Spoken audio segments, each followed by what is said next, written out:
Well, welcome to anyone who's tuning in right now. Hey. Yeah, we just played a set. That was super fun, man. Thanks for killing, man. Yo, you were Please, killing, your bro. ass off, Yeah, so yeah, man, that was finally we got together and played, and Yeah. you know, so yeah, welcome, Mark Whitfield. We're gonna chat a second, man. I just realized you're a Libra, bro. I am. I didn't know. So I know Donald Edwards was a Libra. Yeah, he's the 10th, I think, right? October 10th. Yeah, I'm October 8th, so I'm right in between you guys. Oh, wow. Yeah, Okay. so you're the 6th. Libra people. Yeah, man. Yeah, exactly. He has a tune called Libra People. Right. Yeah, I remember like Donald. Always remember he's a Libra, but yeah. So I'm not really a birthday person. Yeah. But I do. But it is interesting though. For some, I don't pay much attention to astrology and all that. Right. But people that are Libras, we do seem to have a lot in common. Oh man, there's so many musicians that are Libras and Aries. Oh yeah, for sure. It's like tons of Aries, tons of Libras, and like a lot of people I play with, like Aaron Parks is a Libra. He's October 7th, I think, and the day before me. Wow. Yeah. So it's like Marcus Gilmore, Kenny Garrett, like so many. Comes after October 6th. Is that what happened? Nah, man. Day too early? No, I mean, I think it starts on October 6th. Shit. Well, that's cool. That's good to know. All right. Yeah, man. Beautiful. Yeah, 66, right? 1966. Yeah. Kelly, 54, baby. good year, man. Yeah. It's crazy. Yeah. I met you when you were like in '97. You were 30, right? Or you must have been like 30 or 32 or something. It was the Kansas 96. City, Yeah. right? So yeah, I was 30. Yeah, that was crazy tour. Yeah. And Nicholas must have been like. I think me and Nick are 5 years apart. Yeah, he's 47 now. I think he's 5 years older than I am. Oh, okay. So we're even all right. I think me and Roy. Nicholas is 1973. Okay. Yeah. That's the year I started playing guitar. Really? Yeah. Yeah. My guitar, my first guitar. Actually, my brothers all served in Vietnam. Oh wow. Right. And so yeah, I'm a lot younger than my brother. Yeah. Over 20 years younger. And the middle of my 3 older brothers, David, was a huge blues fan. So for a coming home present, my sister, who's right in between, she's 16 years older than me. Yeah. She got David a guitar for his coming home present. He couldn't play. So for my 7th birthday, which was 1973, right. Wow. he gave me the guitar. Oh man, that's killing. And I took to it right away. You know, some things. I mean, I certainly wasn't any good, but my hands just. I had big hands for a little kid. Right. Kind of played the guitar much, so my mom got me some lessons at the local music store. And then, but there was no guitar in organized ensembles in schools at that time. Yeah. So Okay. I started playing bass. So I played bass in the orchestra and alto saxophone in the band. And you know this guitar player Teddy Castellucci? No, I don't know him. You know the movie The Wedding Singer? Yeah. Is the guitar player. Oh, he's the dude in that? Okay, I've seen that movie. He also does all of Adam Sandler. He film scores all of Adam's movies, all the scores. Oh wow. He was the guitar player in my high school band on Long Island. He was already great at 15, like doing gigs around town. So I had no shot. So I played bass in the jazz band. And I think when I was in 9th grade, we went to Berkeley for the high school band competition. Yeah. And I won a scholarship playing bass. Wow. And then I was in 10th grade by then. And then my parents retired. We left Long Island and moved to Seattle, Washington. Whoa. And I went to my last year of high school at Bellevue High. I skipped a year. Yeah, were you Lindenhurst, right? Where were you? Okay. Yeah. And so we went to a high school competition on the West Coast. Right. And then I won another scholarship. I could play guitar. And that's when I convinced my parents to let me. Oh wow. Yeah, I mean, I started in '89 playing guitar. So I think I was like 10, almost 11 years old. I started playing guitar, and then when I got serious and I wanted to play, like when I was a freshman in high school, I wanted to play at the first high school I went to. I transferred, so the first high school I went to was just a regular high school, and in order to play guitar in the jazz ensemble that they had, I had to play alto. I had to play a wind instrument in the orchestra. Okay. Yeah, so I played alto for like a year. Okay. So we both had alto saxophone in our past. Yeah, man. Yeah, I played it's 3 so years crazy, alto. man. Yeah, I mean, I learned just enough to be able to play what I had to play in that ensemble, and that was it. And then I could play like in the jazz ensemble, but we just rehearsed. I don't think we ever did a concert actually. And but yeah, then after that I transferred to the high school where I went to, where I met Rob Glasper and like. What was the actual name of that school? High School for the Performing and Visual Arts. Right. Yeah. So I went there. I started there in 1994. '94, the end of '94. Mm-hmm. Yeah. And I came. It was your last year, right? It was my last year. Yeah. When I met you. Yeah. Yeah. It was scary. It was like this high school where kids play like this. Well, I mean, it was a high school where before me was Jason Moran. Sure. Eric Harlan had just graduated. Chris Dave had graduated a couple of years before. Sure. Stefan Schultz was a great guitar player. So he graduated. He wasn't actually in school when I came. No, because he came and played. He played a tune with me. He moved up to New York for a couple of years, and then had to move. He moved up for that's a few months, man. And he had some crazy experiences. Like a lot of kids from my high school, the most talented sometimes were the ones that were most into drugs and stuff like that. Oh, I see. And so Stefan kind of got mixed up with some stuff in New York and had to go back. He moved back to Houston, and so he was around. He was just in town. My senior year when I met you, he was in town. Yeah. He had so much technique. I just remember he was just ripping. I was like, I know this dude is not in high school, but yeah. And that's still to this day probably one of the most influential people in my development, because he although he would come into the jazz room when we would be rehearsing the lower ensembles, and he would come in and he would be laughing.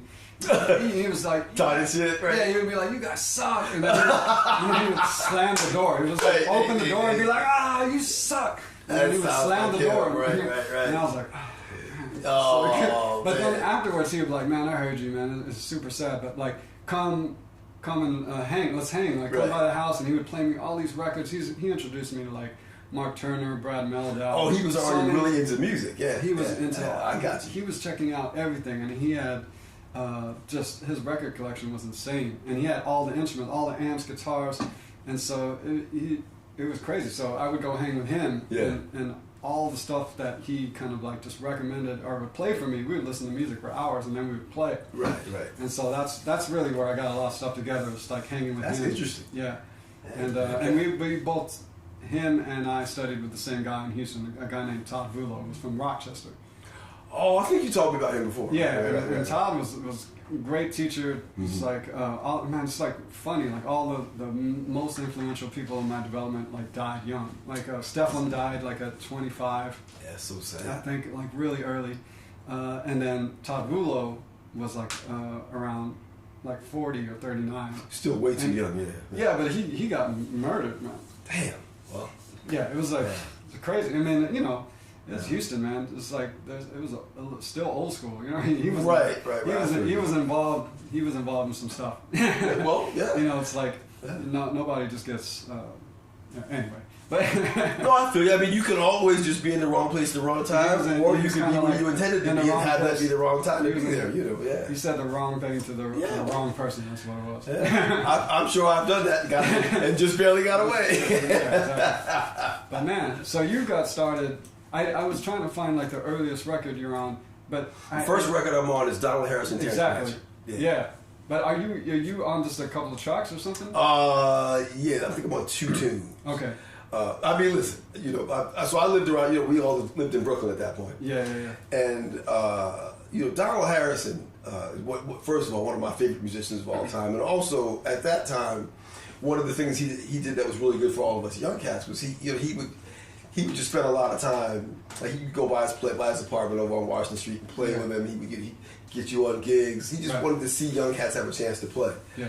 The first time I went to Roy Haynes' house, actually, Kevin Eubanks. I knew Kevin. I met Kevin when I was going to Berkeley, and I'll get into that later. If it wasn't for Kevin, I wouldn't even be playing by now.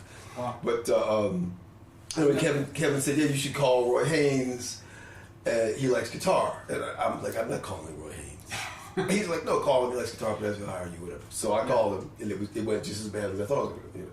Hello, hi, Mr. Haynes. This is Mark Whitfield. He's like, "Yeah, what can I do for you?"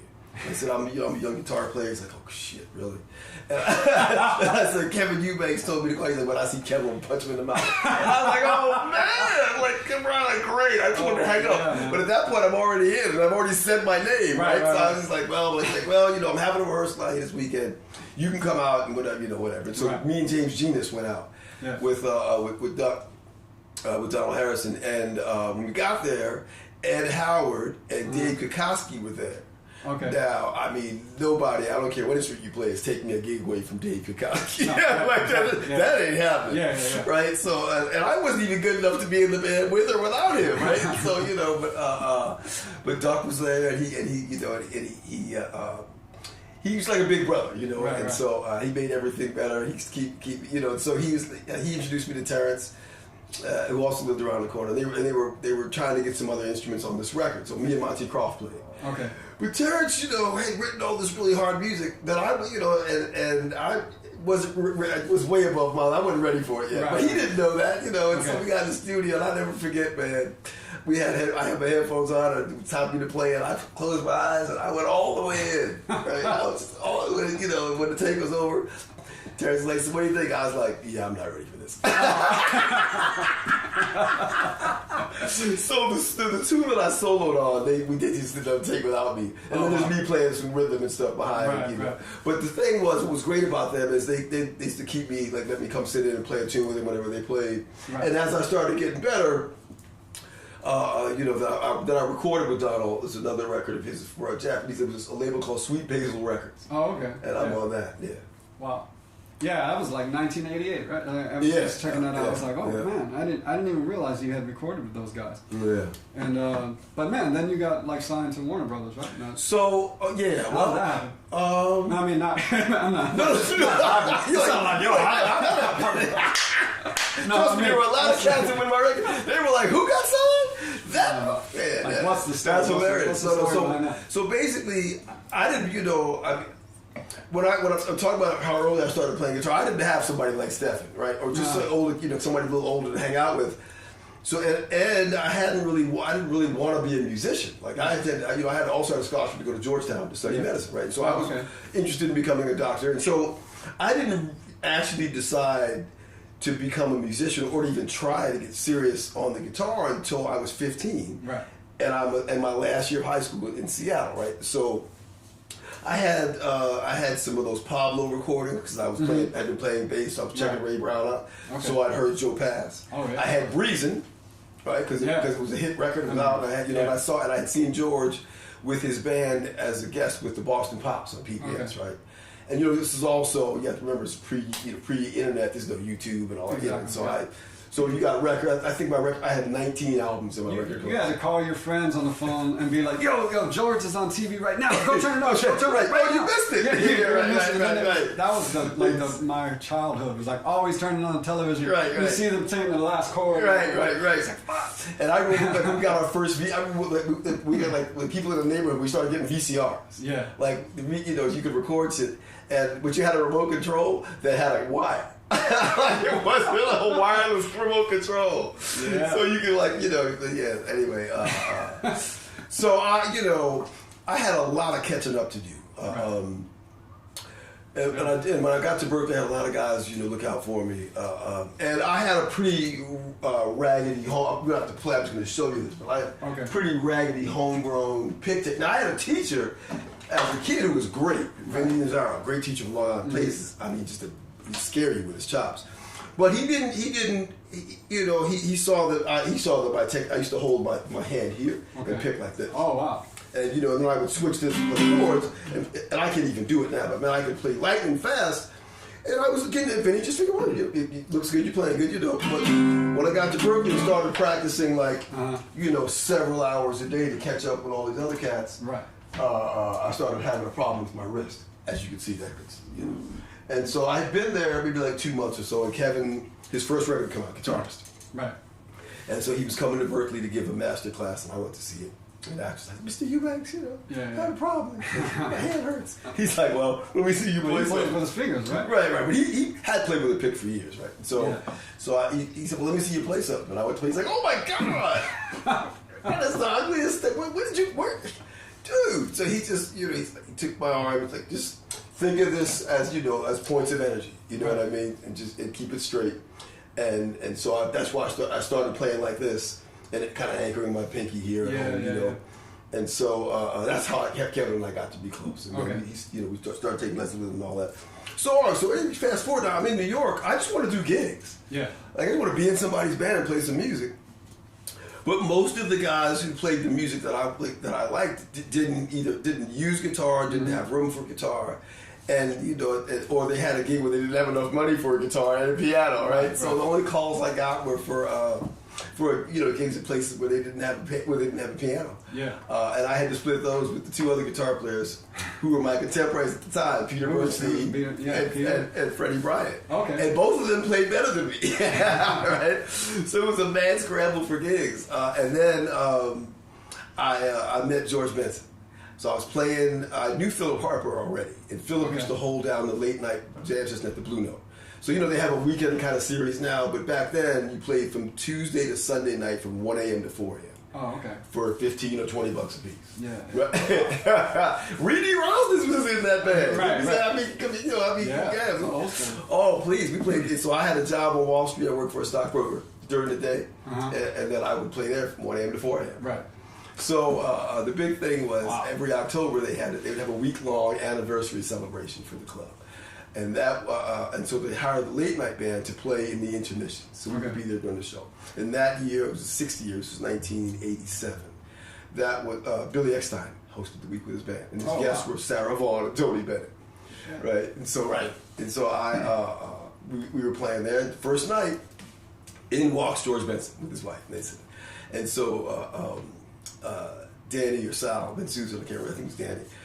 Steve's father, came together. He's like, "Hey, George Benson's out." I'm like, "I know."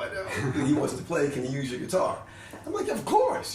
Just let me meet him. Back since when you walk into the Blue Note now, there's a picture of George. That's my old Ibanez he's playing. That's my guitar. I know that photo. Yeah, of course. That's crazy. So that's that night. So he played. We talked a bit, and then I figured, well, you know what?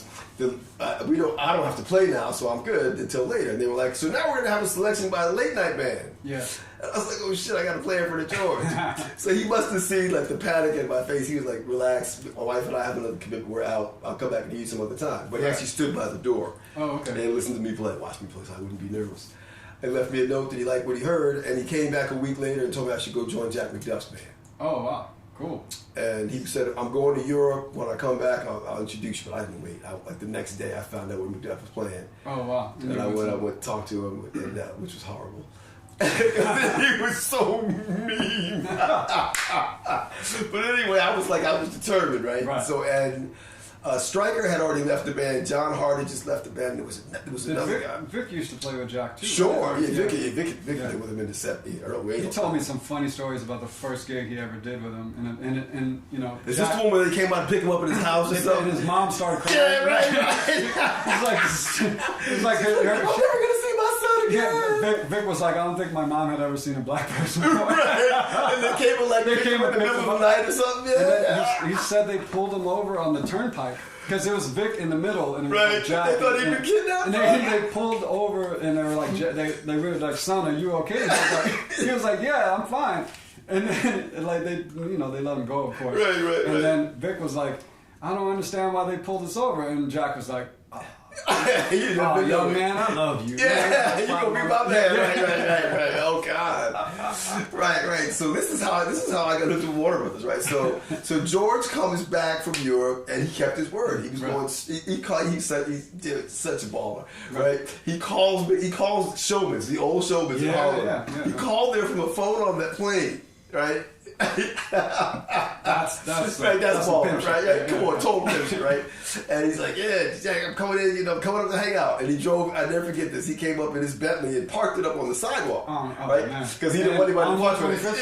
Because the old Showman's was on Frederick Douglass. It was around the corner. Okay, so the new one is fancy compared to the old one. Trust me. Okay. So he parked outside on the sidewalk. Came in. He was clean, and I was already there. Right. I was like, "Oh shit, whatever." And that was probably one of the most humiliating and educational experiences of my entire life. Because at that time, I was really struggling with my sound. Right, I had that guitar, that Ibanez L5 copy, like a Poly or a Cube 100, like those little orange ends. And I would be struggling, and McDuff was giving me shit and firing me every night. "You're fired." But tomorrow night, I want you to. But then you're fired. Then you're fired. Tomorrow night, you're fired. Next week, you're fired. And so I was like, "Well, George is here, great. He'll play the guitar. He'll set the dials for me. It'll be great." So he came and sat in there. And I turned my head just for a second. And in that second, he must have adjusted shit, right? Like, Right. Damn, I didn't see it. Right. So all right, whatever. So he starts playing. He played 2 songs. It was killing. It's Right. George, right? Just killing. And then he handed me the guitar back, and I was like, man, great. And I looked, and he hadn't changed the thing. Like all the knobs were exactly where They're exactly the same. Wow. Sound was here. You know? Yeah. And I was like, oh, I see the problem. Right. But he invited me out to his house the next day. Oh, cool. He's like, man, you got to come out to the house, we play some guitars, and you talk and I do still whatever. have never met George Benson. Oh man, he's Never he's met the George. nicest cat ever. He's hilarious. He's a great dude. And so I had a car, but he was like, I live in Jersey. Just take the train. I live in Brooklyn. He's like, take the subway to 178th Street and I'll pick you up. Right. And I'm thinking, how do I even know it's? Of course, Rolls Royce pulls up. I get off the subway, people looking at me when I get into a Rolls Royce. You know, we go to Jersey. I'm like, man, I'm with that cat, right? And so we're playing. He's got a vault of guitars in the basement where the studio is, and I'm playing, all these beautiful guitars. And then, he just kept. I would go out, once a week or twice a month, that kind of thing. Yeah. Take not really a lesson, but just kind of jam with him and play. He would just play stuff for me, talk to me about what he was doing. Then we'd go. He could take me on. We'd go out and run errands. Like go to dry cleaners and shit. I'm hanging with George. Right? Yeah, that's cool. And if McBride was here, we would. George had all these things. He was into these things. Like he had a fashion. He had a designer. This French cat named Bijan. And George was saying, I see, brother, you some money in your pocket to take you uptown. Uptown was like Madison Avenue and 47th Street. You know what I mean? To see Bijan. Because George was worried about me being short. So he says, he'll make you a suit with high lapels, make you look taller. I mean, but it was all love. He should try to look out for me, right? So I never had nobody to go see Bijan anyway. Exactly. But anyway, George he had a studio in his basement. He did a lot of recording for himself there, and he started recording demo tapes for me. Oh, okay. Yeah, I'd bring cats over. We were Kenny Davis, my ex-brother-in-law Troy Davis played. Reginald Field came over sometimes, and he told Tommy LaPuma about me. Oh, okay. And at the same time, I was doing a gig with McDuff at a place called the Lone Star Roadhouse, which is in Midtown. And a guy named Charlie Feldman, who works for BMI, was there that night. And he liked what he was like, hey man, you got something, Right. And he introduced me to a guy who became my manager. And this guy, Paul Tannen, and his brother Michael, who was an attorney, they had already done a lot of business, Warner Brothers. And so Tommy LaPuma was hearing my name from two sides. Oh, cool. And that just goes back to what I was saying earlier. All I wanted to do was be in somebody's band, but really, I wasn't ready to have a record or have a career.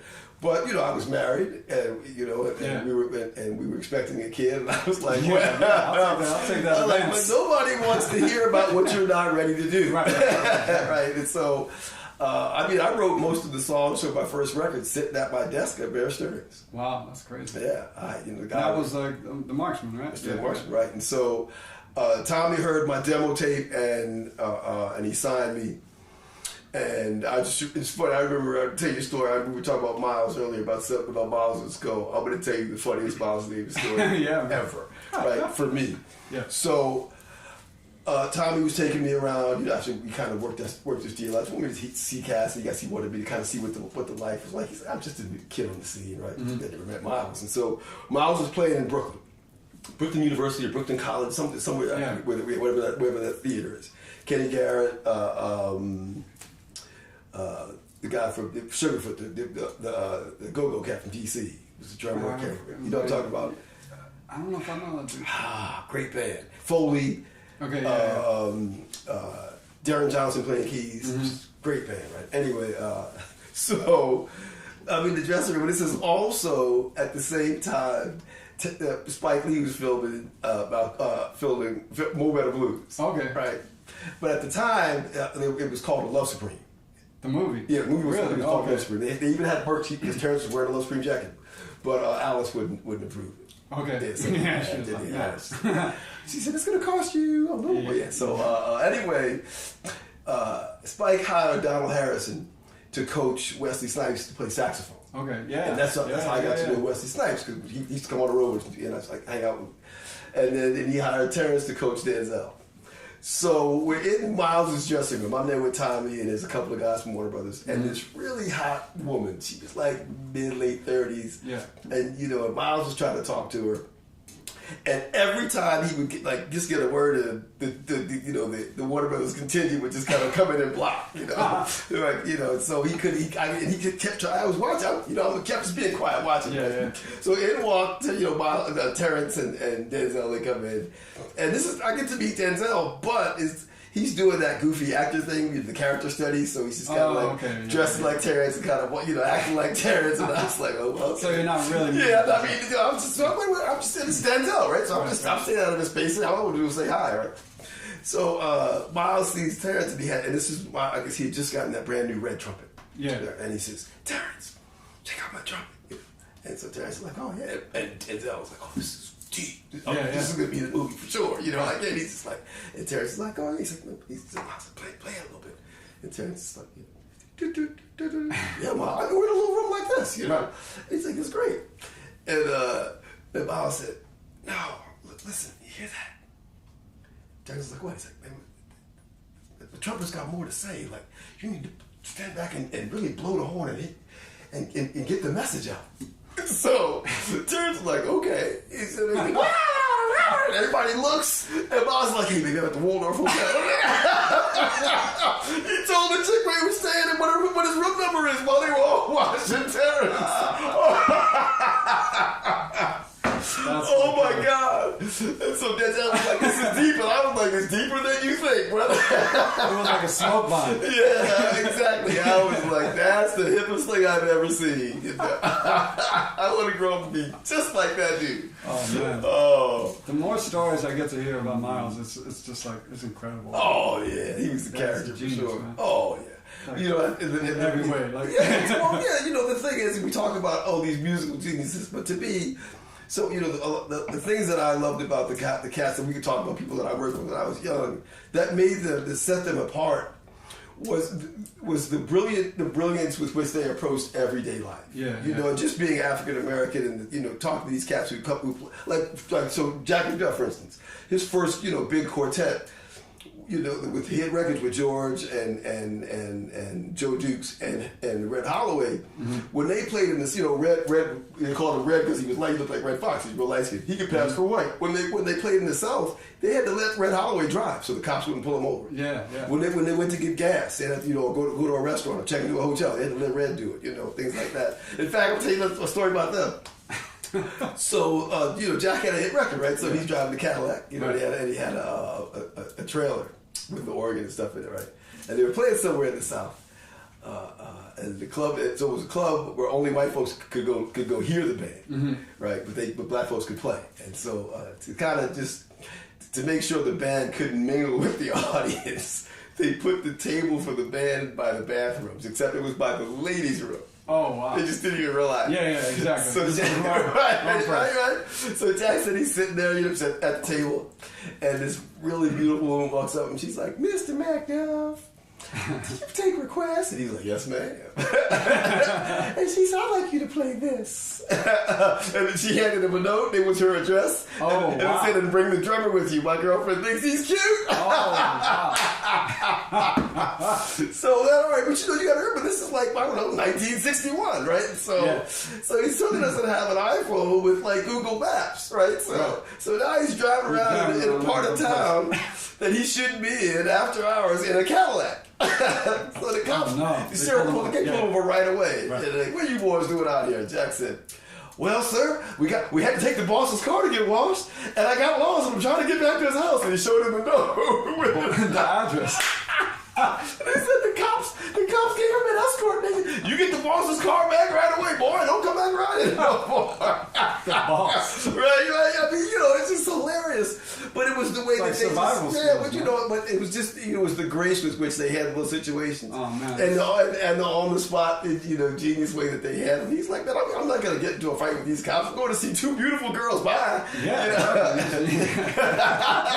This is the wrong night to go to jail. Right, exactly.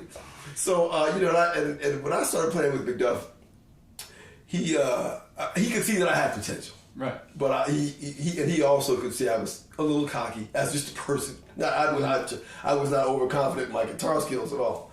But I was pretty cocky as a human being. Right. And so he felt like that gave me thick enough skin to take some abuse, which he was not shy about giving. And he hated the banjo. Like, to him, the worst instrument that had ever been invented was well, banjo. that's the sound of the South. Right. So, yeah, right. The amendment more to that. Yeah, right. The anthem of his the soundtrack of his playing. Exactly. Right. But anyway, whenever I played something that he didn't like, he would say it was like a banjo, you know. And so I spent my first couple of weeks in the band playing at the old Showman's, which I just love that place. But the organ was a little raggedy and a little distorted, you know, just we played so loud. So Jack insisted that we comp together, which is a beautiful thing, which is why I love playing, you know, that's my idea for playing with piano now or guitar. We have to listen, but we play together, you know. But my voicings didn't always match his. Well, because I had no idea what he was playing, you know. And he'd look at me and say, "It looks like a guitar, but it sounds like a banjo.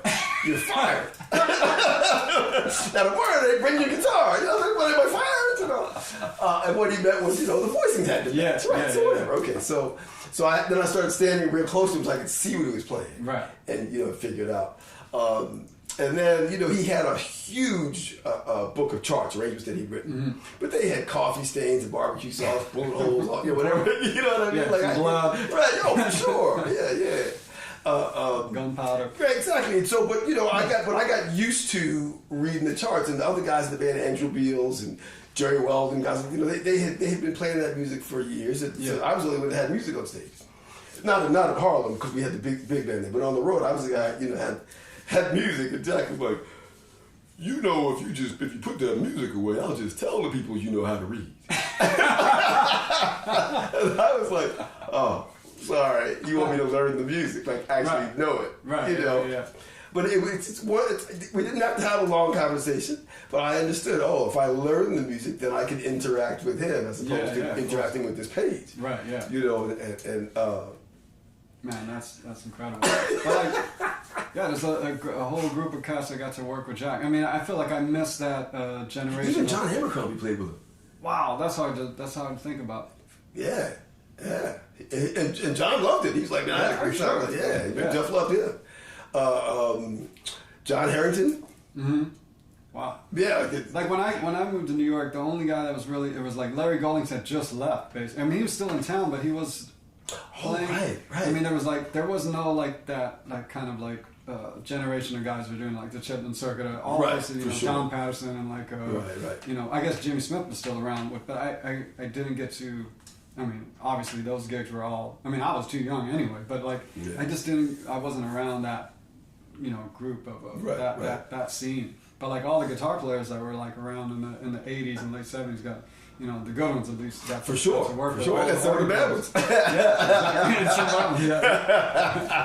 Yeah, I mean, I met Jimmy Smith the night that Mark Jr. was born. Mark was born at the hospital on Atlantic Avenue here. Brooklyn University Hospital, I guess it is, right? Okay. I think that's what it's called. That's what it was called then. But back then you could only stay, even as the father, at 9 o'clock, they kicked me out. Oh wow! Yeah, visiting out over. So then you went to go in with Jimmy Smith. So this guy I knew was like, "Hey man, Jimmy Smith is playing." Oh, I know what it was. Okay, so back it up a little bit. We're talking about guitar players. We have to talk about Russell Malone. Oh, right. Yeah. And so while I was playing the late night gig at the Blue Note with Philip, every once in a while, Philip's older brother Danny, because you know everybody knows Bernard, but they had a whole bunch of them, maybe 7 or 8 kids. Yeah. And their older brother Danny was also a really good trumpet player, and I think it was a story where he kind of sacrificed his opportunity to go on the road and play to look after Philip and them to help his parents out. So I think he maybe taught Philip how to. I think that's how the story goes. Okay. Anyway, every once in a while, Danny would come to New York. I think if Philip was going out with Art Blakey or something, Danny would hold the gig down. Right. Sometimes Justin Robinson would hold the gig down too. Sometimes Justin. And I guess Russell Malone was playing with Jimmy Smith at the time, and he must have come up from Atlanta, and played a couple of nights at the Blue Note while I wasn't there. And and these guys were like, "Man, this dude Russell Malone came up, and he's a monster." Yeah. And I was like, "Oh, you go back to Atlanta, great." You know. And then I was hanging out with Wynton a little bit and whatever, and Wynton was playing in Atlanta, and I guess he met Russell. And Wynton's not necessarily a big fan of the guitar. Oh, I know that because I played with Lincoln Center. Yeah. So, but Wynton has been a huge supporter of mine, and I've known him since I was like 17 or 18. And so I could tell he was struggling because he hates the guitar, but he liked me, right? Yeah. So he did the same thing with me too. Right. Well, of course he did, because you kill it. He vibes you, and then afterwards he was like how are you doing? Like, how are you doing that on the guitar? So I give him props for not writing me off just completely. You know what I mean? But anyway, Russell and Wynton got it. All Wynton had to say was he didn't like the guitar, and that was it to Russell. And they got to arguing. And so Wynton said, apparently he told Russell, he said, well, man, you don't know what you're talking about, because you're not even the baddest young cat out here. This is my little homie Mark Whitfield is play circles around you or some shit like that, right? Wow. Just to shut him up. Yeah. And so Russell got my phone number from somebody, my home phone, and called me at my apartment in Brooklyn, right? Wow. And at that point, she was probably 7 or 8 months along. Yeah. And so the phone rings, and Russell Malone. He's like, hello? This is Mark Whitfield. You know how he talks. Yeah. And I was like, yeah. He's like, this is Russell Malone. I was like, oh God, this is that guitar player. He's stalking me. I can't get away from him. But he was saying, we should start talking, laughing, joking. He's like, well, man, I was talking to Wynton, and I was like, don't tell me. He told you he hates guitar. And then he told you that you didn't know what you're talking about because some dude was playing better. He's like, yeah. I said, well, man, it's all good. Yeah. I said, I'm sure I'm not better than you. Yeah. And we got to be friends. So we talk on the phone, whatever, and he said, well, man, I'm coming to New York to play with Jimmy Smith. Okay. At this club. And it's called Indigo Blues, like on 46th or 44th, something like that. And I said, great, my wife's pregnant. His wife was pregnant at the time, too. So our oldest kids were born on the same time. Oh, wow. So I knew they were going to be there because, he told me that, but I figured I just wasn't going to go because I'm expecting a baby. I'll be home, with baby every day. They kicked me out of the hospital. So I was like, great. So, sorry, baby. I'm so sad I can't stay. Right. I went and grabbed my guitar, and I went to the club. And it was Russell and Jimmy Jackson playing drums, with Bill Easley playing saxophone, and Grady Tate was hanging out. Oh, wow. And so I walked in, and Russell, we met in the face to face for the first time. And Jimmy was like, boy, what's your name? And I was like, yeah, Mark. Come on, play something with me. And so me and Russell played with him together. Yeah. We stayed on stage. The club closed at 1. We played till like 4. Okay. And so. It was evident then that nobody was going to play with Jimmy until Russell decided to let the gig go. He was just so killing. But that was how I got to know Jimmy, and later on we played together. I got just tons of Jimmy's stories. Oh man, yeah. I've heard so many over the years, but I don't really remember any of them to like retell them or like. But every time I hear Jimmy Smith story, I'm like, wow, that happened. Like,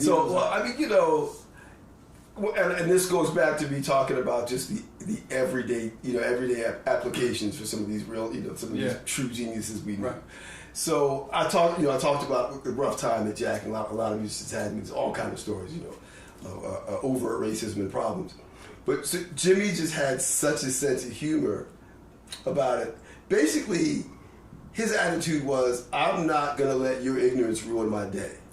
Okay. Like, you're just not going to send me home mad. Like, whatever happens is going to be over when I'm done, and I'm getting on to what I'm doing. Yeah. And that's a beautiful attitude. We could just all hold on to that, right? Yeah. So, all the great organ. The fanciest car you could buy, and if you were in America, was a Cadillac at that time, right? Yeah. But the only Cadillac big enough to hold an organ was a hearse. Oh shit! So he bought a hearse, right?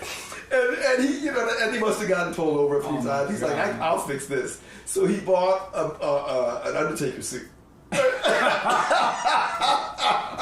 the gloves and the hat and the whole thing. And so they got the organ and the drums and the guitar and all the shit in the back with, where the casket's supposed to be.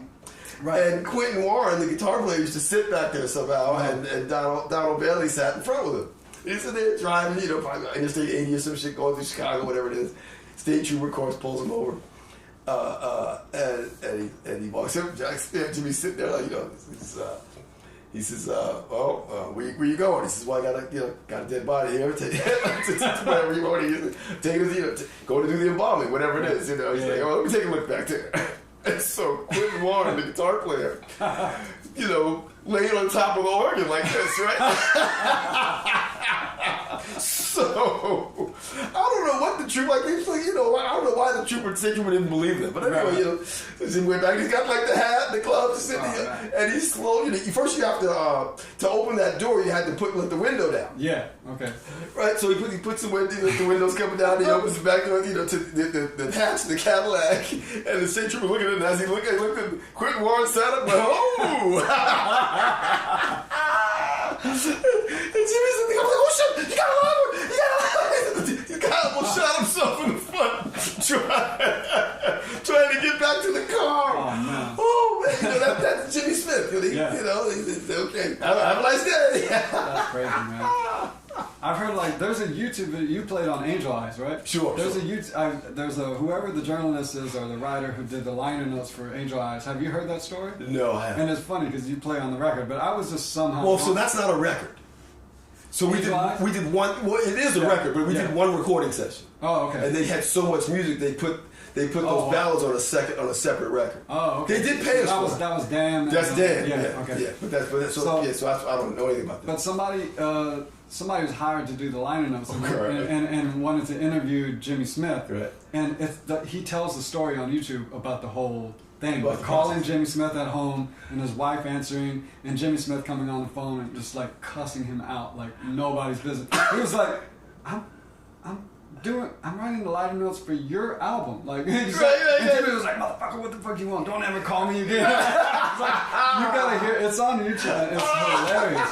I'm laughing because, you know, like Jimmy could turn on you so quickly. Yeah. You know, but it doesn't really. He may not have even meant that. Like, who, you know, like he such a fun. So I he never got the interview. I'm sure he did the liner notes just like I just listened to the record. Well, but you know, knowing Jimmy, he was Jimmy had a very now once he got to the stage, once we got to the realm of him, you know, being a musician. Right. He, in his mind, he had very strict protocols for the artist, the audience. You know, like I remember. So we talked about my son Mark Jr. earlier, and I'll come back around to that in a second. But you know, Mark played.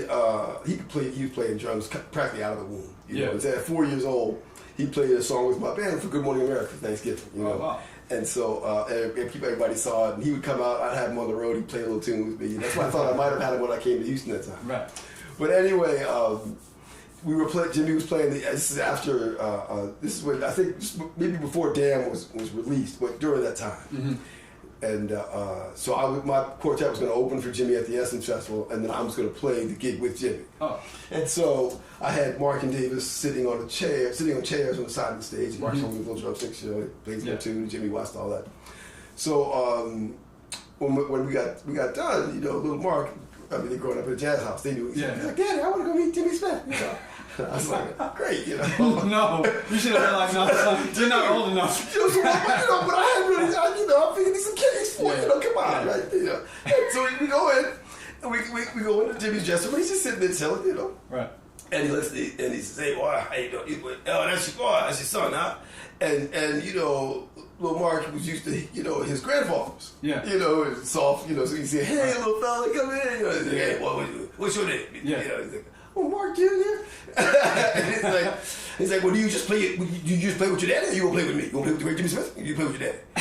And so it's like, so little Mark was like, "Oh, I actually gonna play with my daddy." Yeah. And so Jimmy said, "Well, fuck you, then. You got my dressing room." I was like, "This old man just cuss." And so I was like, "Well, fuck you, man. Get the fuck out of my dressing room." So I'm like, and now I'm going to go on stage and play with him, right? So I'm like, well, let's step outside. I was like, "Oh, we get out in the hallway, and I'm pissed, right? Like, I'm livid. I get out to the hallway, and so we get out the door. Mark, he says, "Daddy," he says, "I'm okay. I want to play with him. Let me go back inside." Yeah. I was like, "Oh, yeah, okay." So we go back inside, and Jimmy says, "Well, now what you want?" He says, "I want to play with you." And he says, "Oh, come here, boy. Yeah, you know, like your granddaddy, you know." So I think, you know, so that, but there's more to it, right? But Jimmy just had a way of kind of feeling people out. You know, he was so all right. So we get on stage, And this goes back to the protocol, right? So we get on stage, and Marky's sitting in his chair, and we open up a midnight special. We play it, it's killing, right? The thing's over. And Jimmy didn't like people to yell things from the audience. Clap and be quiet. Or, we woo, whatever, but that's it. Right. And so as he's clapping his eyes down, this woman was like, Jimmy, I love you. And he's like, I love me too. Right. Yeah, like that's enough. Yeah, like I love me too. And off. Right? And so she says, play Midnight Special. And he goes, oh shit. Now see, bitch, you gonna make me mad. And so, right, I was like, oh God. Right? I look over at Mark, I was like, I wanna play. And his grandfather had to come get him off the stage. That was the end of that. Oh my God. Oh man. So he was, he was great. Like I remember I think it was me and McBride. Maybe Nicholas was on this gig. Maybe Tim Warfield. We were playing with Jimmy at the San Francisco Jazz Festival. Okay. The one that was outside. Yeah. And what's her name from BET? I can't. I'm so sorry, I forgot her name. Wow, BET Jazz? Yeah, beautiful woman. She was a great singer. Angela Stripler. Mm-hmm. She was interviewed. She was doing like on the scene, like live. Jimmy Smith. And Jimmy was, he was tired. Yeah. He had driven down from Sacramento. Like he parked his van on the side of the stage. He didn't let them get back. He brought his own organ. It was right. And so after the gig, she was like, "Oh my God, great Jimmy Smith! It was so amazing. We love you." He got the camera crew, and he's like, me and McBride, we're standing right there, right? And she's like, you've been playing the organ for all these years. You have all these adoring fans, these young musicians who love you. You must be the happiest man on the planet. He's like, bitch, I'm tired. I've been playing this goddamn organ for over 40 years. I'm tired. And these people ain't like the old time fans, and these musicians, they don't play like the cats used to play. Like he just answered all our questions with negatives, Oh God! And they kind of walked away and sat down. She was like, and that was Jimmy Smith. He's tired. Now back to you in the studio. But the one time I met Alan Holdsworth, it was the same, completely different world than Jimmy Smith. But it was the same thing. I had one time to meet Alan Holdsworth. I was like, man, I'm a huge fan of yours. You're part of the reason I started playing jazz, rock. Right. Yeah. And he was like, that's great. I'm so fucking tired. I just want to go home. And then I was like, cool, man. It's great to meet you, man. I'm so fucking tired. I just want to go home. And he still had another set. You're just like, man, okay, get this man some coffee. Yeah. Right. Wow. Yeah, there you go. Great Jimmy Smith. But but then he would surprise me. We were playing the Blue Note, one here in the city, and somebody showed up, and without exaggeration, they must have had 60 albums in a crate, and they wanted an autograph of all of them. All of them. Oh man! This was in America or Japan? Well, that's right. That's right. Here in the city, and I was bracing for like a barrage of that old time '70s crowd. Red Fox is about to let loose, and Jimmy's like, "Oh, come here, man." It made that dude sit down, and he signed each one of those records. He was telling stories. Man, that's crazy. That's what we were all just sitting there. I was like, I can't believe this. And he signed them all, And then, but I remember we were playing, Nicholas and I were playing with him, Nicholas Payton and I were playing with him in Sweden. It was this outdoor festival. And it was the weirdest thing. Like, they had this huge glass wall behind the stage. Okay. The outdoor festival. Yeah. So they must have had a problem with birds flying into it. Oh, and I was going to say, why do they have that? So they painted a bunch of birds on the glass. Yeah, right. But I guess some of the birds were like, oh, there's birds over there. Right, so while we were playing, you could just hear I was just like, this is just so cruel. Right. Take the thing down, So that and the organ wasn't really working that well, and Jimmy got frustrated. He was like, fuck it, I'm out of here. And he went to his dressing room, and And the crowd, they were so great. They were like upset with the people for not having a better organ, whatever it was. So no one like gave, boo. They just they clapped, and then they like at least like 200 people lined up because it was outdoors, kind of where the dressing room was. Yeah. They just wanted to take pictures or sign out, get autographs, and Nicholas and I went in. I was like Jimmy, you got a long line of people out there. Right. We didn't play, so and that's like, yeah, okay. I don't know what that was, but so me and Nick went outside, and we're like, look, he's really tired and kind of pissed off. So he doesn't want anybody to come in for pictures, but we'll take all the records, we'll take them in. We take like 5 or 10 at a time. Me and Nick signed them all. Yeah, I was like, did you guys sign them? Yeah, we signed them all, brought them right out. It was Jimmy. Sometimes he was just like and with me. He was always so sweet and gentle.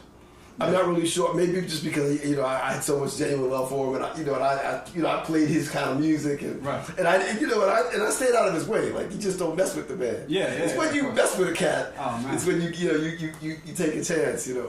But he was hilarious, man. And he was always talking about karate, and he and Miles were really close. And so he told me that. Miles was the reason he got a sports car. He said when he came to New York, and Miles had his first Ferrari. And he said he took Jimmy up the West Side Highway so fast he peed his pants. Jimmy said he peed his pants. Oh God! So he got Miles back. And the next time he saw Miles, he had a hit record, and there's a cover. There's an album where he's got the X-Type Jaguar. Okay. Jimmy sitting there. That was his. Okay. And so next time he saw Miles, he made Miles get in the car, and he took it off, and Miles threw up. I got him back. Yeah. I was like, no. Threw up in your Jaguar. Yeah, man. He got out and threw up. He got out. Okay. He got like, oh God, he got out and threw up. I was like, man, neither one of you guys getting in my car. Right. Yeah. Oh man. Oh wow. That's hilarious, bro. But that was all on Verve. So, how did so you went from Warner Brothers to Verve? So yeah, I signed. Like that story about meeting Miles and all him talking to the girl. That was right before I did The Marksman. Okay. Right? And so I did that with Tommy LaPuma, which was great. Yeah. And then I did 2 more for Warner's, and then that's when they were assembling that roster at Verve. Yeah, that was a killing. And my deal was up at Warner's, and I had a choice. And Matt Pearson was there, really great guy at Warner. Oh yeah, Matt. Yeah. And he gave me. He's like, well, you have an option for more records. And at the time, see, I already knew Roy and Christian. We'd already come up together, and so I was. Was that after Jazz Futures? Yes, after Jazz Futures was '91, and so in fact, The Marksman came out right as I was going to go with Jazz Futures, and so the fact that Roy and McBride, in particular, were at Verve, because Nicholas wasn't there yet. The fact that they were. He was probably like 17 years old. He came the year after, or even younger. Probably. Yeah. He came the year after, or year 2 after. Was enough for me because the jazz roster at Warner Brothers was non-existent. They just signed Josh, but a record wasn't out, and it was Josh was in another category. He just already had so much fanfare.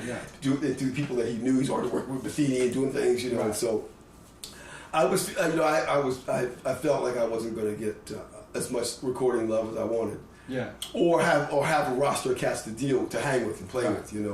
And so so going to Verve was great. And I made 6 records with Verve, including I made 3 solo records, 4 because the 4th one never came out, and then we did 2, 3, 4, 5. I did 5 roster records with them. Okay. Including Finger. I mean, that's how I discovered you. I was like in there was I can't remember the name of the store in Houston, but it was a huge record store. You can get records and listen to as many as you want. Oh, right. You could open I would take like 20 CDs. Me and Rob Glasper would go there, or like Kendrick Scott. We were just like, yo, let's meet at this spot.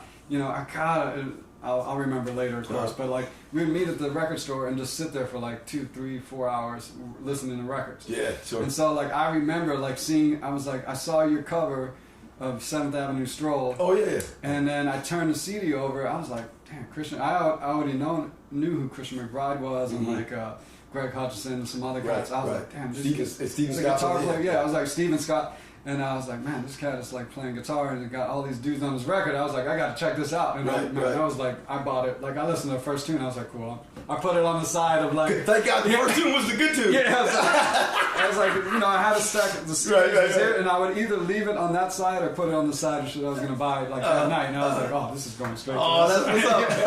But then after that, I got like True Blue and like, then we met like shortly after. Like, I was like, I discovered you and Nicholas and like around the same time. Right. And so then you guys both came through Houston. Sure. Yeah, man. Yeah. But Verve took good care of us, yeah. Man, Verve was like, Roy and Nick and Christian and like, man, it was so many killing records in such a short period of time. Like basically like 3 or 4 years. Yeah, over a 4-year period. And that was great because, as Richard Seidel was, and Don Sickler was his partner. Yeah. Joe Hermanson was on? Joe was there. Yeah. Well, the first signings were Joe, Betty Carter, and Shirley Horn. Oh wow! And that record of Shirley's that Miles played. Yeah, with the Time for Love on there. Yeah, that was her comeback record. Yeah. And they had, and Betty Carter she came back and won a Grammy. So the first Grammy was with her Verve record. And is that the one? There's a one with Andre Haywood on it. No, he wasn't. That wrong? He's on a couple of tracks. It's Close Your Eyes. Yeah. Andre, wow. Yeah, and I remember Andre came over to my house after that record came out, and I bought it, and he was like, "Can I borrow it?" I was like, "Borrow? You're on the record." He was like, "I don't have a copy," and I gave it to him. I never saw shit. Yeah. Borrow it. Yeah, exactly. Wow. And then years later, I was like, "Yo, man, whatever happened to that Betty Carter record?" He was like, "Oh, I gave it to my mom." I was like, "Oh, you couldn't ask for it back?" I was like, "What's her address?" Yeah. Oh, great. So your mom's got it. So she's got it. Cool. I'll be over there. Yeah, tell you about what come about. Right, exactly. Oh, that's the best. But man, tons of people like, that was the Verve years, man. Yeah. And then I ended up working with Liz Wright, and she was on that's that true label too. Yeah, that's right. But that wasn't until 2005. It was well after, Yeah. I mean, they knew that you could see that era was coming to an end for them. When, as I think that's the problem with the industry, with music industry. Where they were really successful with the imprint, right? They kept the recording budgets low. Yeah. But you got the access to great musicians, so you didn't have to spend all week in the studio. You got great cats. You rehearsed. You played. They supported tours, so you could go say on the road. They would sponsor nights at festivals. Like for 3 or 4 years. Oh, we had you played with all the bands, If they were still putting that much money as they were putting into Liz in 2005, I couldn't imagine what they were putting into like you guys in the 90s. Yeah, and once it got going, it was a thing that paid for itself. Yeah, we sold records. Right. I think I sold 100,000 copies of True Blue. Exactly. So like. And I wasn't doing great. Like I think Josh Redman's first record sold like almost 300,000 copies or something. Yeah, it's crazy. Like you could sell records. The budgets. I mean, I was talking to Sko, and I couldn't believe that he was telling me some of the budgets he had for his records. I was just like, what? Yeah. It's funny. Insane, man. Still though, my favorite Sko record is Still Warm. Oh, really? I don't know.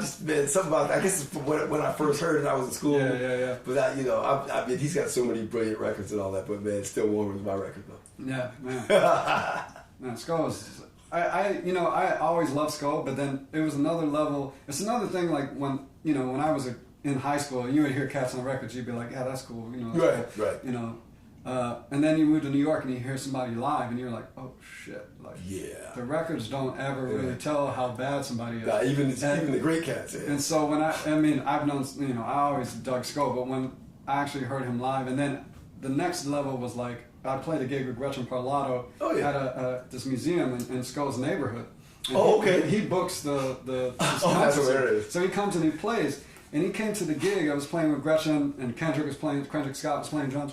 And Sko came, and he had like flip-flop shorts, a t-shirt, and a baseball hat, and some sunglasses. Right. And he just walked up. He was like, "I'm gonna play a couple tunes with you guys." I was like, "Hell yeah!" And he set up, and he just plugged basically straight in the amp. It sounded like every Sko record, but like even more killing. Yeah. Like we played like 2 tunes, and I was just like, "Yeah." There's a reason why this dude like played with Miles. And for sure. I mean, it's another thing like hearing it live, and then when you're actually standing next to somebody, and they're playing, and then you play, and you're like, oh man. Yeah, and I always like cats. You know, one of the things I like about you and your play and your careers, you know, you have something you focused on coming up, but then as you grow and develop, you branch out and put your voice in other kinds of music, other kinds of things, you know, and that just adds to everything you do. But oftentimes when you become popular for doing something else, people don't think you can play jazz. So I remember when Barney Kessel got sick and he was in the hospital. Mm-hmm. Charles Carlini put together a benefit for him at Birdland. Okay. And every cats would just come up and play, and Scofield showed up, you know. Yeah. And you should have just seen all the jazz cats like. And I was like, you better be careful. He had done the Dusty Martin Wood records and stuff like that. This is like the late '90s. He got me, you know, especially these dumbasses who don't have, don't know, right? So, and they were like, well, now John Scofield like to play something. You should have seen cats like, this is going to be, right? Yeah. And Scofield got up, and he talked about having heard Barney Kessel play on the radio when he was a kid. Right. And how he used to cop his playing. And I was like, I told y'all. Yeah. And he just plugged his guitar into the cheap amp on the stage. And I think it was Gone with the Wind, whatever was. He played that shit, was killing. Yeah. And then he was like, and thank you very much, and walked out. I was like, take that. Man, I've never been caught by somebody wearing flip-flops. And right. Somebody coming in for a jog. I was like, he looked like he was about to grill some hot dogs. Bratwurst. We played the rhythm changes. And then that was like, and then we played a ballad like I Fall in Love Too Easily, and then it was just like, he just played all that pretty shit. The pretty shit. I remember taking, I loved it with his organ show with Bill Stewart, Larry Bowles, right? And so they were playing at Catalina's in L.A.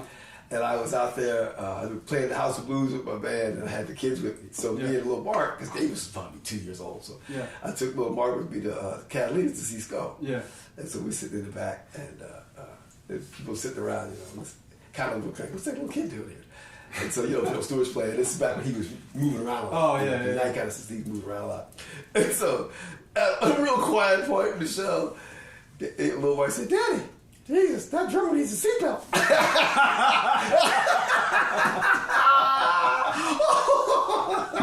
People were dying. I was like, oh, God. Oh, man. Oh, the shit little kids say, man. Oh, man. I remember having them with me one night for a week, because before I got custody of him, right, they used to, I'd have him in the summer times and with Christmas, for 2 weeks at Christmas. And so I was playing, it must have been Christmas or New Year's, whatever, at the House of Blues with Jimmy Smith in Boston. That's where the boys were there. And Jimmy, he loved it. At that time, they all got it. He loved the kids. So he's there in the dressing room, and we had food, and they had this great dessert at the House of Blues. It was like a big chocolate brownie with a giant scoop of homemade vanilla ice cream on it, right? So I ordered one for the kids to share. Yeah. And they were all happy. They had their little toys. They were quiet sitting aside, And when I came back, I went to set my guitar up. But when I came back, they were both sitting going with sad faces.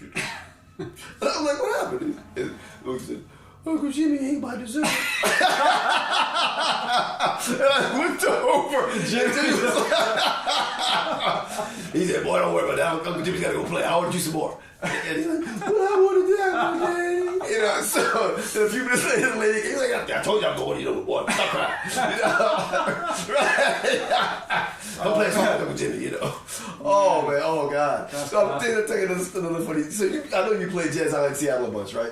You know how it's set up, so you got the stage, and so the stage, like we'd be facing each other, and the audience is this way looking at us, right? But the tables are like this, so they have to turn to the right to see, in the front, they got to turn to the right to see the stage.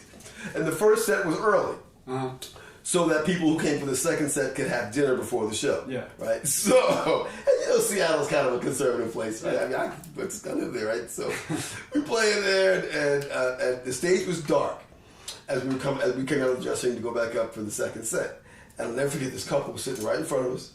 And the guy had a big piece of chocolate cake, and his wife had a nice slice of key lime pie or carrot cake. Yeah. I can still see it. And, you know, they had a bottle of wine on the table. They just finished eating it, having their dessert. Yeah. And Jimmy and I are on stage, and he's got the organ turned down. We really kind of warmed up. And he caught a glimpse of that dessert. He's like, watch this. And he got down on his hands and knees like a cat. He crawled over. It was dark. It was real quiet. You know? And as the woman had her fork going into her mouth, he reached out and snatched the fork and put it in his mouth. Like he snatched her hand. Like, ah! And she's like, ah! She screamed, you know. She didn't even know anybody was there. She screamed, like, knocked over a glass of wine. And said, oh my God. And he's like, that key lime pie is good, or whatever, you know. Oh man, that's fun. And her husband was mad. He's like, oh God, yeah, you know, bring him a bottle of champagne on me. You know, because the dude wanted to fight. He's like, what's wrong? Wow, that's crazy. Oh, it was a but he was, you know, he was that guy, and Yeah, he'd do man. shit like that. Oh, You're like, oh God. That's incredible. But he liked to have a good time, you know, and yeah, it was just Shit. he was the best. Man.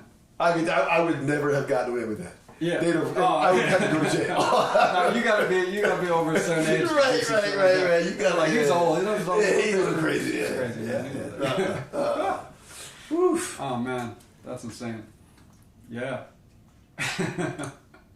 So man, well, how did everything? Oh, well, we haven't talked about when did you meet Steven? Like Well, Steve was a lifesaver. the Steven Marchioni we were talking about, the guitars. Yeah, man. This is your first one, right? Yeah, this is the same. This is I ordered this from Steve in 1998. Okay. He delivered it at the end of '98. I got it at the beginning of '99. Yeah. I remember. I played that guitar when you first got it. And we were talking about this earlier today, like, after radio. Right. But I didn't remind you of is that when I took it off my shoulders, like I think me and Rob Glassmer sat in on that gig. Yeah. And when I took the guitar off my shoulder, I did this. Oh, did you hit the ceiling? I didn't realize, like, at the old Iridium, the ceiling was really, really low on stage. And so it was like, you had just gotten it. and I took it off my shoulders, and I was looking straight at you. And I was like, and then you looked at me, you were like, was I gritting at you? Oh, I don't remember that. That's hilarious. You were cool, but it was also like, fucking. God damn it! That's hilarious. I don't remember that. You must not have scratched it. Scratches on there. Well, I didn't know at the time that he puts these those the reinforcements. Oh yeah, the graphite. Carbon fiber. Or whatever. So I had the cover, the guitar on the cover of True Blue and 7th Avenue Strong, all that was an L5 that Gibson made for me. It had my name in it. Is that the one you told me that it got destroyed or something? Yeah. I love that guitar, and we were all there. Remember that guy? Jerry used to do the Rising Stars tour in Germany. Yes, I did one of those. I did one with Jeremy Pell. Right. That was my first time to Europe. 2004. Yeah. Yeah. That was a rough tour. Well, oh man, but we were happy to have gigs. It was like a month of gigs, you know. And there was a guy like that in every country. Yeah. So you'd go do a month in Germany, and you go do a month. That's how I think Jordy Sunio, who I still work with, connected me with him. Jordy from Barcelona. So anyway, he had a guy. We had a driver. And the guy he was okay, but he was just driving us, but we had pulled up to the hotel, and I jumped, and all the stuff was in the trailer, right? And I jumped out to run to the lobby, go to the bathroom. I was going to come back and grab my stuff. Yeah. And the guy took the guitar out, and I had it in a Union Blues gig bag. Yeah. Which I got. I'll never forget. I got a green one because I wanted a case like Scofield. You know that case? He's got the green gig bag. Yeah. But there was a guy who used to make those who apparently got cracked out or something. Actually, I don't know if I know that case. Skull had one? That's what he always carried is that Ibanez around for you. And all the cats that were on the scene just before I got to New York had those cases. Because the guy kept big. But anyway, the dude was taking the guitar out and dropped it on the headstock in the gig bag, and when I came out, he just handed it to me. Oh, and he was like, "See you at the gig. I'll take it again at the gig. Bye." And there was a little like dust from the strut, dirt on it. I was like, what's the top of the case dirty? Right. We'd been driving for 6 hours and some shit. So when we got in my room, I just put it in the closet and lay down. And I woke up at like 4 o'clock to practice. Man, I opened the case, the neck, the headstock had snapped right at the nut. Oh shit! So the neck was there, and the headstock was in my hand, and I still got like 2 weeks left on the tour. Wow. So I just so that guitar was done. When I got back, I drove to Nashville and brought it to the custom shop. Yeah. And I love those guys, and they made a gorgeous neck to replace it. But the process of putting a new neck on an arch top is difficult. Yeah. And they cracked, and the top cracked in 3 places. Oh shit. So they put those those little wooden bridges underneath to hold it in place. But it just when I picked it up, they mailed it to me. So they shipped when I got it. I was like, pling, pling, pling. It sounded like I was playing a washboard. And I got a little mirror, and I looked under, and I saw they had put the little. Well, I think when you came to Houston, you had a replacement. Did they let you borrow a guitar? They sent me a West Montgomery. It's probably what I had with That's me. what you had. Yeah, the dark violet color, right? Yeah. And those were decent. Yeah. I mean, they made 50 of those, or 24, whatever it was. I think it was 50 years of West Montgomery at the anniversary, so they made 50 years. They made that guitar. They made 50 of them. And then they gave me with that L5 Studio. Yeah. The L5 Studio sounded better, but it wasn't made very well. Yeah. Like the binding was coming loose. I had it for like 3 weeks. Right. The Westboro was gorgeous. Yeah. But it didn't sound. It didn't sound that great. Yeah. So I was working with a guy named Joel Kipnis, JK. We had on 28th Street a recording studio, and he had 2 of Steven's Strats from when Steve used to. Oh, sorry, JK. That was the guy who used to play that Village Underground. Yeah, exactly. Yeah, and so he had a couple of Steve's Strats from when Steve worked for Rudy at Rudy Penson. Okay. At Penson Super Guitars, and so and he's like, he just made me an arch top, and he had an 18. Yeah. And he's like, absolutely second or third arch top Steven had ever made. Yeah. But I was like, man, this guitar is nice, Let me see. So I took my L5 to Steven and he checked it out. And he was like, well, I wanted him to see what the neck was like. He's like, I could do this for you. Yeah. He said, I could even make the body a little smaller if you want. So he made it, that's why it's 16 instead of 17. Right, okay. And I sold the L5 to a collector in Japan. Mm-hmm. For enough money to buy this from Steven and get my kids some Air Jordans. Which were not cheap. Yeah. Right? At least he didn't have to stand in line for 2 years. Exactly. Well, Jordan, back then Jordan was still playing. Right. So I got that in '99. And I had to. I almost broke the headstock off that shit. Right. Start all over again. I've been playing nothing but Steve guitars. I mean, I played Ndegeocellos on the road because I don't like to travel with that one. Right. Yeah. But it's funny. I started playing a small Ndegeocello because I used to tell Steve, man, I don't play on semi hollow body. Right. But I never got to play that one. And hearing you play it, and hearing it, especially at a low volume, and here I'm like, man, I think I want one. Man, they're killing. Bro. So I think I'm gonna have to talk to Steve about getting one of those so I can travel, because you don't have to worry about traveling with that. You just keep it with you. Man, I can take it on the plane. That's the thing. Exactly. And then I do have a flight case for it, but and it's been I've shipped it. I've let other people check it for me and show up to meet me in certain cities and get the guitar. That's been cool. But guitars of that size just travel better anyway. It's less fragile. And so, and also, I used to be, the thing about a 335 that was difficult for me is the balance. Because the neck was light, the body was heavy, you know. Right. But that's got the same neck as this one. Man, have you ever played one? No, never. Oh, man, shit. I promise not to break the headstock. Right. Well, this ceiling is a little bit higher than a Yeah, I can't. You calling me short. Oh, man. Why you do that? That's exactly the same. Yeah, it's the same neck. It's the same neck.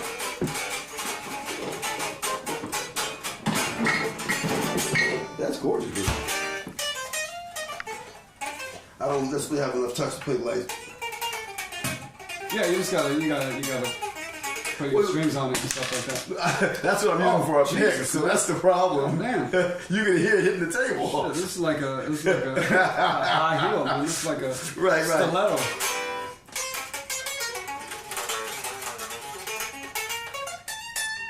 Wow, though. It's loud as hell, man. Exactly.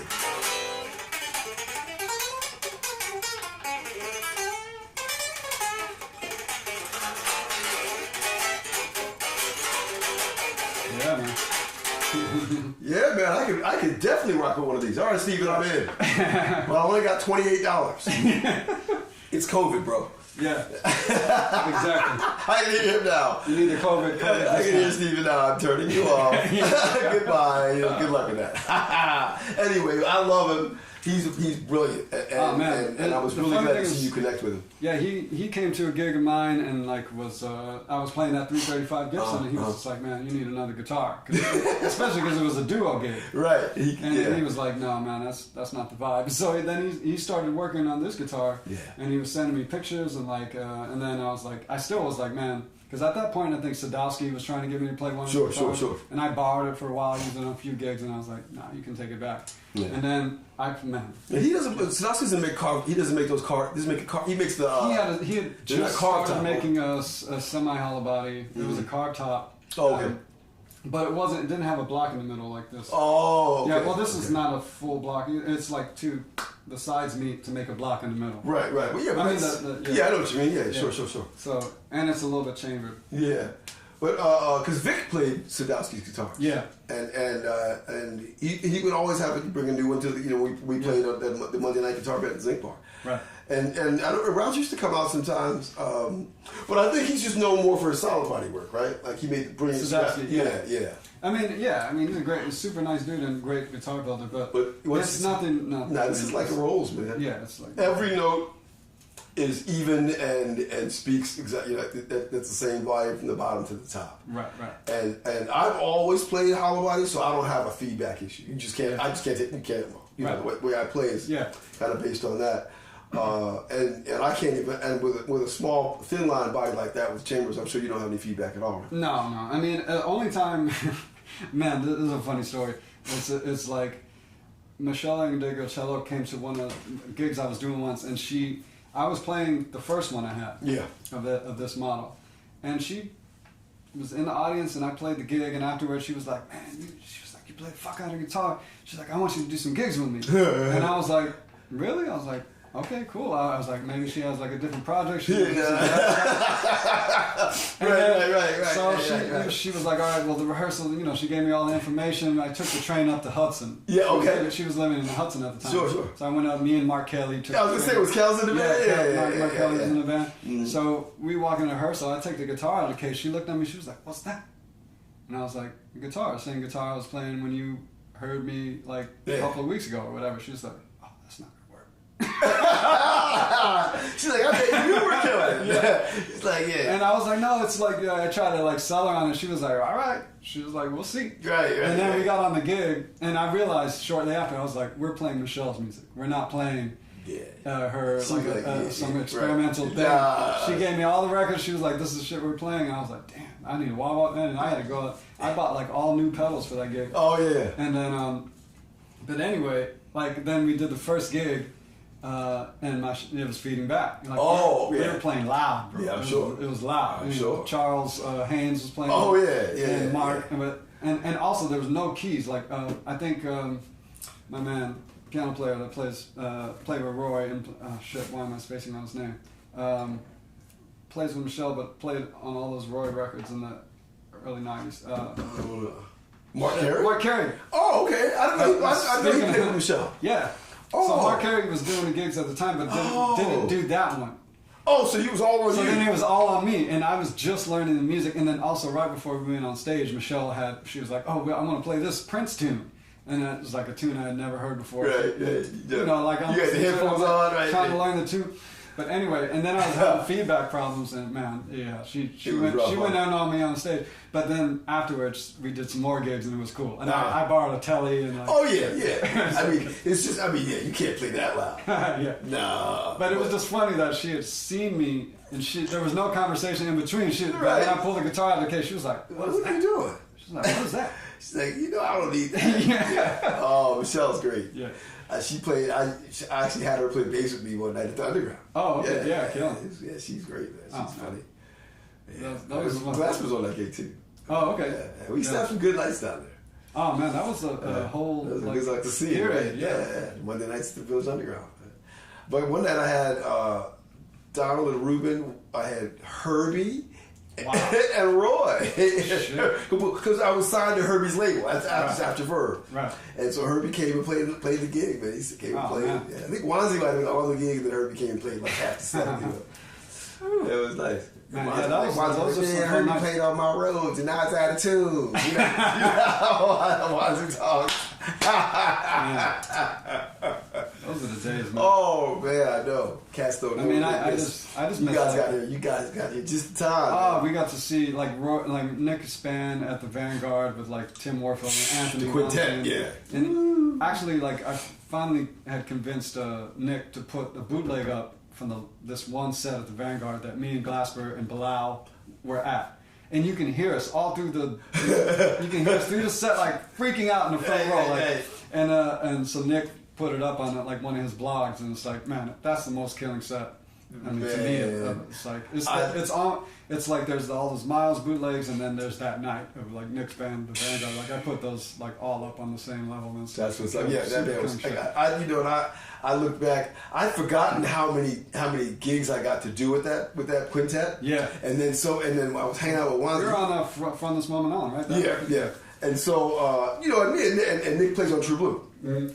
You know, and we used to, and I was living in Louisiana. Right. We used to play together all the time, and that was my man. Boy, it still is my man. Anyway, he would have me come out as a guest to play with the quintet. Yeah. And there's a concert up on YouTube. Was playing somewhere in Spain, and and once he was like, "Yeah, man, you gotta watch it, man. It's killing." And I know y'all are killing, but man, I didn't realize how much better I played trying to keep up with them. Like I was like this, I played way above my normal level. Because man, every note those cats played was perfect. Like they were just in there. Adonis and Ruben, man. Man, the first gig I did with Nick, and I was so excited to be playing with Nick because I love those records, and like, and so he finally called me. I got a chance to play with him because I say finally because there was a bunch of times where it almost happened. Like, he called me to go to Japan with Sonic Trance, which ended up not happening, and then a couple other things. But then when my first gig finally it's like killing, it's finally happening, and then Nick wasn't actually playing much trumpet at the time. It was like 2006, and he was playing more piano. Oh, okay. And the first gig was a battle of the bands, Nicholas Payton Quartet against Kenny Garrett Quartet. And he wasn't playing trumpet? Oh, God. He was playing keys. Oh. And so, like, I love it. And then, Vicente was playing in the band. And Vicente was like, "Oh, bro, so you and Kenny, so it's like." So you had to go against Kenny. Yeah. He was like, "You're gonna die, bro. You're gonna see like he was dismissed." It's like, "Oh man, you better be killing. You better be killing, man. You better be killing." God, that's hilarious. So, but yeah, we would play a tune, and then Kenny's band would play a tune, and then we would go back and forth. We were both on playing side by side. Where was this? This was at Sun Festival, upstate New York. Okay. I can't remember the name of the festival. But that's hilarious. Oh man, and I was just like, "Oh Nick, man, this is like my first gig with you. Really? You're gonna just be like, put me out there." Like, it was like, "Hey, you wanted the gig, man." Wow. And Kenny was killing. Kenny was just like, Kenny came extra hard thinking he was going to get, Nick on trumpet that he had to contend with, right? Oh, man, it was hilarious. Yeah, that's funny. Yeah, I saw when Nick was really starting getting into playing both, because, listen, I used to go by his house in New Orleans. We'd go, me and Donald would go by to play with to do sessions and whatnot. And he just had a house full of instruments. Yeah. Like he had everything, and he just spent all day playing bass, playing piano, playing drums, and go to the trumpet and play. And I would just tell him, I said, man, you know, we can always be the best of friends as long as I never see a guitar in this motherfucker. If I can never see a guitar, that's your ass. That's when I'm gonna break your. That's You know what I mean? I'm gonna break a finger, bro. $1 million will get you. If I see a guitar, then you're not making it out alive. And it's funny because he's like, you know, it's called be quick. He said, yeah, quick. I think I tried, but man, I just can't make sense out of this shit. I was like, that's right. It's not for you. No, leave it alone. Leave it alone, man. Just like, that's, yeah, man. But I saw him. I think it was been Winter Jazz Fest a couple of years ago at SOBs. Yeah. And you know, it's the first time I'd seen him playing Rhodes, and he had the trumpet with the little stand on it. You know, and he got that shit down. Oh, like, yeah. To the point where he's just making music. If you close your eyes, you listen. It's just two cats, and I had to give him props for that. It's, the only person I ever played with. You know, I play with Joey DiFrancesco sometimes. Oh yeah. And to see him, but he was already playing the bass with his feet. Right. So then to just play the horn, he just start kind of, you know, and I mean, I'm already like it's easy, you know, but it ain't easy, you know, but to see Nick, you know, take the trumpet, sit out, you know, it's just. Oh man, yeah. Trust me, the guitar is about all I can do for you. Right. So you need something else to happen. You need somebody else to do it. You know. Man, you know, organ players have that shit where they're playing their feet and they're doing all this. So Samuel Held used to tell me this funny story, man, because you know they used to play like Joshua Redman, Sam, and Brian Blade. Sure, trio, yeah. And so like, you know, Sam used to tell me stories about how people would come up to him. It was basically Sam's gig. Right. So it was his night. So that's how that Elastic Band started. And then, so Sam, because I ended up playing with Elastic Band for a minute, and Sam would tell me these stories. He's like, yeah, man, he's like, you know, people would come down and they would come up to me after the gigs and be like, man, dude, Blade is so killing, man. It's just killing. It's all the shit he's playing. It's like, man, amazing, man. Anyway, good to see you. And Sam was like, I was like, wait a minute. First of all, it was my gig. Did you not see me playing the bass with my feet? And playing all the chord shit and soloing. And those are my tunes. But Blade was killing. That's awesome. And then, Blade does tend to get a lot of attention. That's hilarious. The maddest I ever seen. I saw on that tour with Elastic Band, there was a gig, because Blade wasn't doing any more of those gigs, so he had just left the band.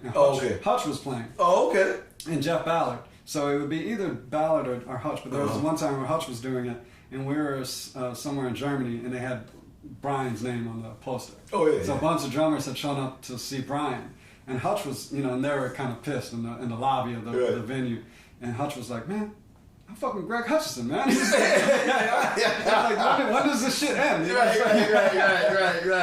Oh, that's hilarious. I mean, no disrespect to Blade, you know, but it's yeah. Well, Hutch hit the scene first. Yeah. Yeah, true. Yeah. And with, you know, that's funny. But yeah, it's like still follows. Like some promoters would just leave Blade's name on the poster just because they get, you know, they think it would get a lot of people to come out. Yeah. Wait, something else. I met Brian and Chris Thomas with Peter Martin. Oh, okay. They were going to UNO. Yeah. And I had used. It's funny. Peter was playing with Marlon Jordan, and my brother-in-law at the time, Troy Davis, the drummer, was like, "Man, you should get Peter to play some gigs." I didn't know he was your brother-in-law. He's the boy's uncle. Okay. And so I forgot you, Troy. Yeah. So I was still living here in Brooklyn. I had Pete. So Pete, I was like, man, you know, come. I talked to him. I was like, come on by the house and audition, or not audition, just come on and check out these tunes with the piano. So he came by the apartment, and little Mark was 2 months old, and he was sitting on like a little baby chair. Yeah. The kind of you had like this, you know, kind of sitting on it, you know, on the couch. And Peter came in. He was a little nervous. He came in. And he kind of saw the couch at the corner of his eyes. He's backing up to sit down. He sat on the mark. I thought my wife was gonna kill him. Oh man! He sat on the baby. Oh my God, that's the worst. He said, "Oh my God, he was so quiet." That's the worst when you're nervous and then you make some crazy mistakes like that. You know, I mean, he didn't sit all the way on him. It was just enough. Yeah. And Mark looked at him. He's like, he burped him. And Mark was like, what the fuck? Why did I just chair? You know. Oh man, it was great. But you know, so they almost sat on Michelle Ndegeocello once, like because she was like, she was like chilling in the dressing room of Blue Note, you know, like, and then. But real quiet, like, and they were like, "Oh shit!" And she was like, "Motherfucker, you don't see me here." Well, make some noise, then. Yeah. You know who was killing? What's the guitar? Mike? Is it Severson? Is that it? Yeah. Yes. Was he from Houston too? Oh yeah. God damn. Yeah. Severson was at school with Moran in Harlem. Oh, he's older than you. Oh, he's much older than me. Okay. Like 4 years older than me. Because I remember going to you know Cy Smith, you know the singer. No, she sang with Michelle. Okay. She was singing with her back then. Oh wow. Anyway, she's my cousin. Okay. Cool. Right, and so she was like, "Yeah, we're doing this little gig in someplace in Brooklyn." You know, I was like, "Oh, I'll come out and hang out." And Mark Kelly was playing in the band. Mark Kelly and Dana Hawkins. Oh yeah. Yeah. Oh man, we're doing that, boy. Yeah. And Severson. And I was like, "Who is that motherfucker, man?" You know, seriously, God.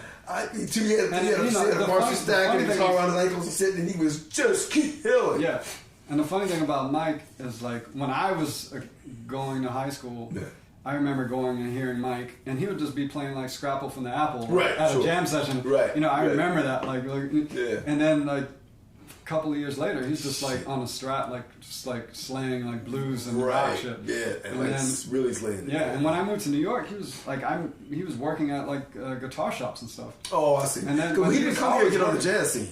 No, he was purely on the rock scene. Yeah, for sure. Because I didn't see it. That's why I didn't know who he was. Yeah, exactly. Yeah. I mean, but he's played with some kind of gigs like. Yeah. But I brought him because he plays. Ridiculous. Yeah. Because he plays in Marchione too. Yeah, exactly. Now he's I when he got the gig playing with Glassberg with Experiment, he needed a guitar. And I gave him my Marchione Strat. Oh, okay. Yeah. That's how he got it. Okay. Well, I mean, I was borrowing it from Steven anyway. Right. I just I was like, man, you need this, man. I can't play this fucking thing. And he picked it up. He's like, oh, fucking. Right. I've got two gorgeous Marchione Strats that I love. Yeah. Now I have one. I got a neck through. Yeah. Right. And then I got just a bolt on. Right. But I mean, the problem is though I can't bebop on them. That's what I mean. Mark Whitfield on a rock gig. You know, Right. But you got a Les Paul? I have a Les Paul. I mean, Steve's Les Paul. Yeah. Yeah. Have you played that? No, I want to see that. That's like laying on the bed. I was dropping a hit. Don't you have a Les Paul? No, man. You gotta play that. Hold on. It's heavy. That's the one Marchione guitar that's heavy. So it's actually like a real. Oh, it is heavier. Yeah. Ooh. It's pretty too. Why is the neck so short? It is. Oh, well, yeah. But yeah, that guitar is seriously bad. I just before COVID, I took that to Europe. That was the last tour I did. I used that guitar.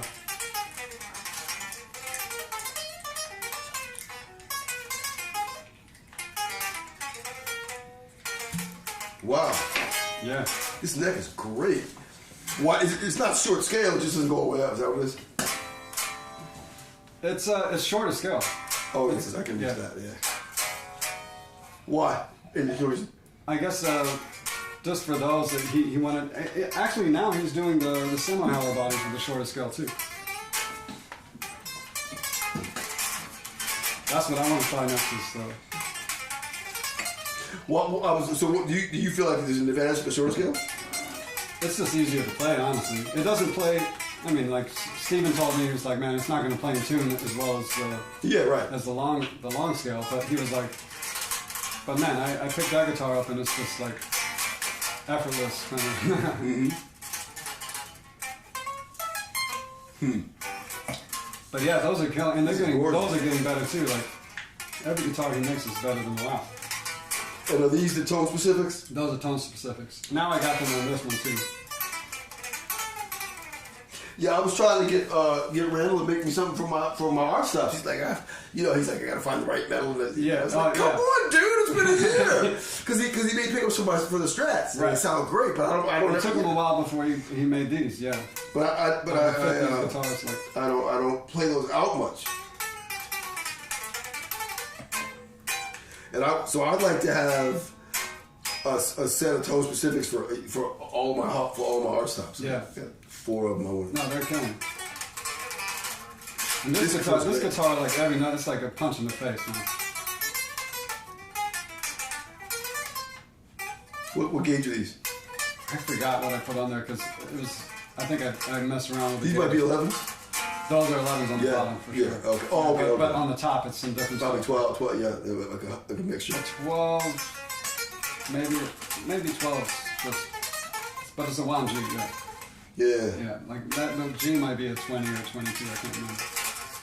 Yeah, man. Yeah, it's killing guitar. That's beautiful. All right.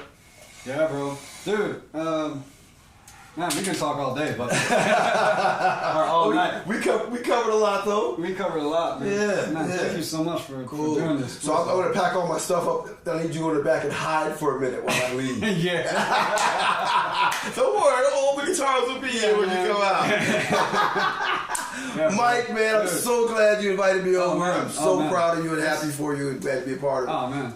No, we gotta stay connected and do some more stuff, man. Yeah, I can't believe we've actually never really played duo, at least. No. I feel like our hang has always been zinc bar. Right, for sure. It's always just been a hang. You know, yeah. We're going to talk about zinc bar stories. We're definitely going to have to turn the camera off.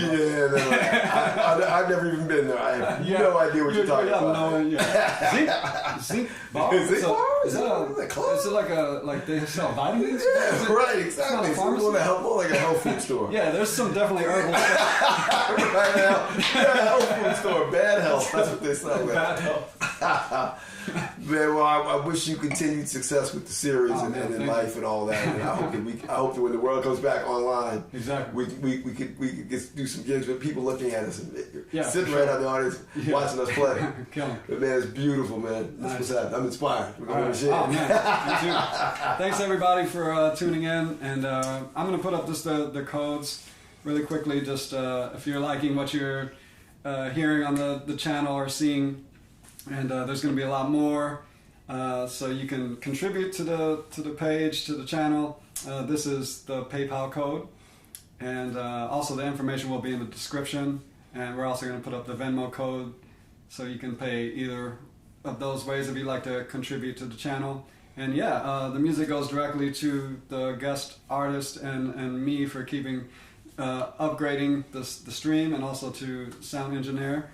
And yeah, so. Much more to come, so thank you so much for being here. And once again, Mark Whitfield, extraordinaire guitar player. Yeah, so man, thanks for the stories, bro. That's what's up. Yeah, awesome. All right, guys, thank you. Woo. Yeah, man, that was fun. Bro.